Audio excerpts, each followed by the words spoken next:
Hello. In my earlier video called Inside the Book Business, I talked about my earliest years.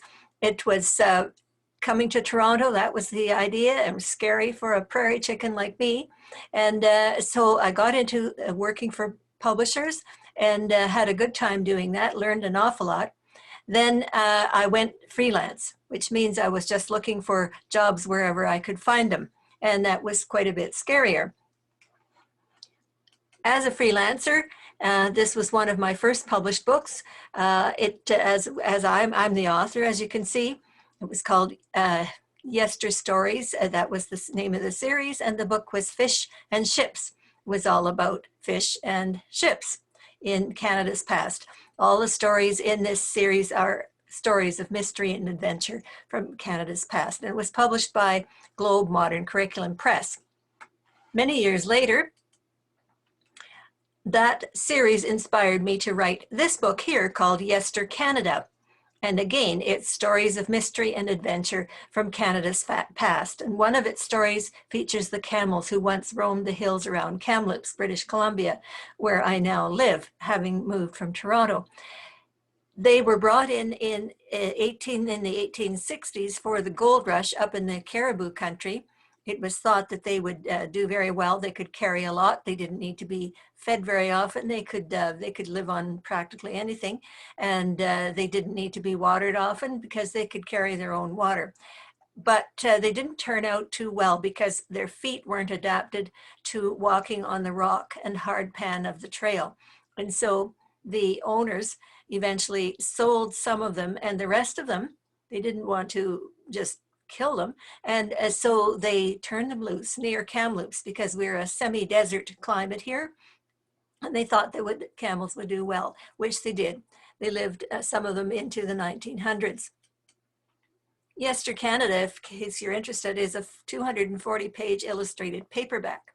It presents 30 stories spanning Canada and the centuries from the 1200s to the 1900s, and it's available for $20 from me, and I have my website at the end, or from Amazon, or Chapters Indigo, or the publisher, Borealis Press of Ottawa. There's a Borealis Press in the United States too, but that's a different one. This one is the one in Ottawa. Okay, as I said, I was a freelancer. And as you can see, life as a freelancer was pretty challenging, although shoes were optional. How was I going to find work? Letters. In those days, we didn't have the internet. I wrote letters. Sometimes I would write 6 letters and get 1 job. Sometimes I would write 6 or 12 letters and get no jobs. Personal contacts, that was another way. If I knew of a job in, say, in mathematics or science areas that I wasn't very good in, then I would tell, if I knew somebody who might fit into that, I would tell them about it. And in the same way, they would tell me about jobs in language arts, teaching of reading, history, and that kind of thing. And phones were another way of getting jobs. And that's the kind of phone I used at that time. Many people wouldn't even know how to use that now. You have to put your finger into one of these little holes, like so you put it into the 3 and then you move the 3 over there, let it go back, then you've got a 3. Then you put your finger into the 7 or whatever and move it back and so forth. So I had to stay pretty close to home too, and close to my phone because we didn't have cell phones for sure. We didn't have portable phones, and so you just had to be close to it and to catch the calls when they came, if they did. Here's my first published picture book. It's called Mcteuton and the Bang Bang Tree, and it was inspired by my Saskatchewan roots, by being in Toronto and being kind of lonesome for Saskatchewan from time to time. This was published by McLeod and Stewart, a division of McLeod and Stewart called Maguk, which was a magazine book for children. When I had written this story, I submitted it to several different publishers, and Maguk was interested, but they said, well, we don't really know. We have a hockey story that we're thinking of for that edition of the magazine, and so we're going to wait for that. And so they did, and apparently the hockey author didn't deliver. And publishers always have deadlines. You can always count on that. And so their deadline was approaching, and the hockey author hadn't managed to do it, and for one reason or another. And so they contacted me and said, well, we don't like yours as well, but we can go with yours, but we hate the ending. Actually, the ending is awful. So I'm not proud. I thought, okay, I'll change the ending. So I worked very, very hard on that thing. Finally, they said, okay, fine. I think you did it. And so they published it. I was quite delighted. As a freelancer, I worked on this series here, Society, Environment, and Energy Development Studies. And it was published by SRA, which had been the publisher I had worked for before in-house. And it's always a good idea to keep good relationships with your former employees, because I worked for them quite a bit, even after I was freelance. I had the impression that I couldn't work well with author teams, because I had had some experiences at SRA that made me think I wasn't really adapted for that. I was happier when I was just working with the manuscript myself, or maybe with one other author. But there was a publisher, Globe Modern Curriculum Press, that I mentioned before, and an editor there she thought I could work with an author team, and she tried to put me together with an author team. She gathered these people and took us all out to a very nice Italian restaurant in downtown Toronto and introduced us to each other. And I thought, oh no, I can't do it. I can't do it. It's just too nerve-wracking, because you have to get the authors working together happily, hopefully, and you have to somehow be a liaison between them and the publisher, get the kind of book out that the publisher wants. I just thought it was too much. But the editor believed in me, and the authors were nice. And so we sort of hit it off, and we ended up doing a lot of books together. I think maybe about a dozen books with that set of authors or variations of them. And at that time, couriers were a key means of moving manuscript from one person to another, because we didn't all live close together. Most of the books we did were about language arts, but this was one we did. It was a Pope John Paul II visited Canada in 1984. So there were a couple of those authors, and then a priest also, Father Robert Bulbrook of Hamilton. They wrote this book, and I edited the book about the visit. A designer named Tibor Kavalik from Czechoslovakia designed the cover. And at first the authors didn't like it. They said, oh no, look at that. It's all screwy, it's all crooked. It needs to be straight. I mean, students need to be, orderly, whatever. But no, I kind of liked it on a slant like that. And they said also, this color, the color of the Pope's robe and the color of the book cover itself clash. This doesn't work. Well, actually, we sort of convinced them eventually, and they did agree to that cover, and we published that book. Another book, this one I wrote, I'm the author, as you can see, for Nelson, Canada, about the various indigenous people of Canada. It was meant to be an overview, and that was challenging, to try to figure out what to put in and what to leave out. And I had started it from the earliest times and went up then until the current time. And the editor taught me something. She said, no, I don't think so. I think we should take the current time and bring it up to the beginning, and then we go into the past. And I resisted that at first, but then I realized this is probably a good idea, because the students could relate better to something they were more familiar with, and then go into something they were not as familiar with. These are my best-selling books, if you can believe it. They were published by a publisher called Grolier, and they are now part of Scholastic, I believe, and they were all about animals. They had a wonderful way of selling books. They would send out very attractive colored brochures to teachers librarians and parents, and especially parents. And they always had these series of books, and then the parents and other people could order these books by mail. These books sold over 1 million copies each, and that's not because of my deathless prose, really, although I did my best, but it was because they were really, really good at selling these. When I realized that Grolier was going to do these books, I phoned the editor and I said, I'd like to write a couple of these books, or some of these books. And she said, well, what do you know about animals? I said, well, you know, I grew up on a farm. She wasn't too convinced, but eventually I talked her into it. Here's my first self-published book. This is about baking bread. That was an adventure in itself. I just wanted to see what it would be like to publish a book myself and not through a publisher. Was kind of amusing. My husband and I really did this together. And then, of course, the big challenge, once you self-publish it, how are you going to sell that thing?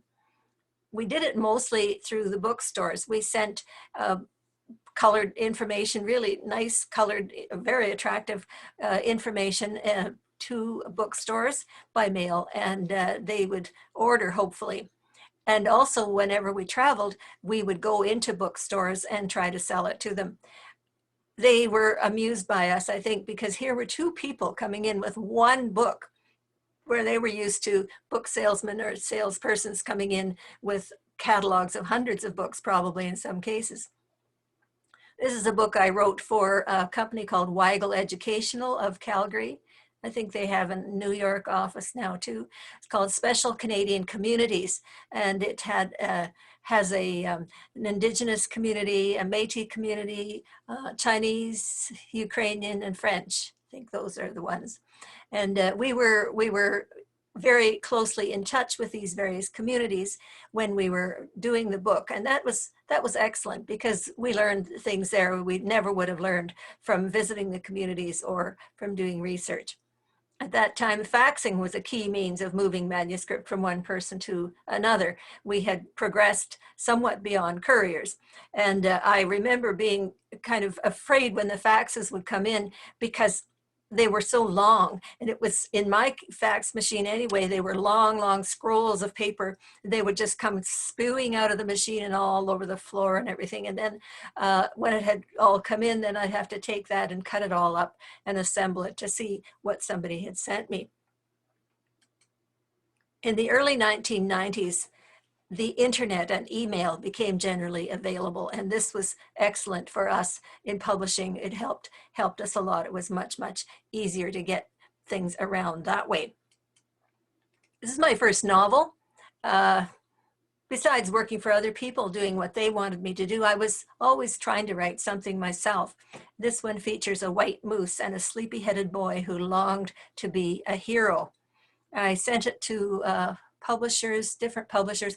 People don't realize sometimes that educational publishers do publish novels, usually in series. So an educational publisher in Toronto was interested in it.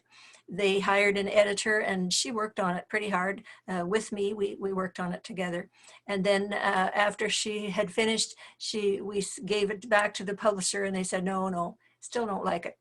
Well, you know, you can't give up. If you're a writer trying to get published, it's not a good idea to give up. So I kept trying, and I eventually sent it to Nimbus Publishing in Halifax. And I had been a teacher before I went into publishing, and I had taught in Nova Scotia, so I had a little bit of a connection with that province. They said, well, could be, we might be interested, but we already have enough Nova Scotia novels, and you have set it in Ontario near Peterborough, so that's not on at all. So where can we set it? And I thought, I don't know if I want to change it, because I thought of it so clearly in the Peterborough area near Rice Lake, where I had been camping and hiking and so forth. But anyway, finally they said, well, what about New Brunswick? Unfortunately, hadn't really been to New Brunswick except driving through. And so I thought, I don't think I can do it. But of course, you know, there's a niggling thing. What if, well, just try. So I went to the library and started researching New Brunswick, and eventually wrote it, set it in New Brunswick, and was very delighted when that came out. This is my second self-published book, and this is about some of my Mennonite ancestors. Jacob Seaman's family since 1685. I researched that and put that together. I put on the cover a clip art that I had found in a book. Then after I had put the cover together, I met a relative I hadn't met before, and she gave me the picture that you see on the right there. And I was kind of struck with how similar the picture was. My particular brand of Mennonites came from Russia. They had been, well, the Mennonite story is a very long one, but they had Dutch and German and probably Belgian roots, and eventually went into Russia, and they were farming there. And then from there, they came to North America. And so these scenes are from Russia. Here are 3 of my 13 books about countries. They were published by The Child's World, which is a nice publisher in Minnesota. I was in on the ground floor with this because they first asked me to do the book on Canada. And we worked it out. We worked out on which page we would say where the country is, on which page we would say where the country's neighbors are, and where we would say what languages are spoken in the country, and all of that kind of thing. And that seems a little lockstep. We did that, and then we followed that with all the other books about countries. I wrote 13 of them, and there were many, many written by other people, and they all followed that same lockstep approach. It seems a little boring, but it was what the librarians and the teachers wanted. And these books were mostly sold in schools and libraries. In fact, they are still sold there. And that's what they wanted, because then the students could compare. If they wanted to know which holidays are celebrated in Ethiopia, they knew which page it was on. And then they could look at Guatemala. And on that same page in the book, Guatemala, they could see which holidays are celebrated there. So it worked out quite well. I have a Mennonite background, as I've suggested, and the Mennonites are not exactly like Hutterites or Hutterian brethren, but they have some similarities in beliefs and values. And so I also did edit a number of books for the Hutterian Brethren Book Center of McGregor, Manitoba. This one on the right is about a boy who wanted to be able to play hockey like his friend Timothy, but he had a problem. Every time he was ready to score on a goal, try to score a goal, he would close his eyes because he was afraid. He might not do it right. And so then, of course, that handicapped his ability to score. And his mother took him in hand, and they would practice. They practiced, I think, even in the basement or somewhere like that, not necessarily outdoors, and practice and practice and practiced. And eventually he learned to play like Timothy.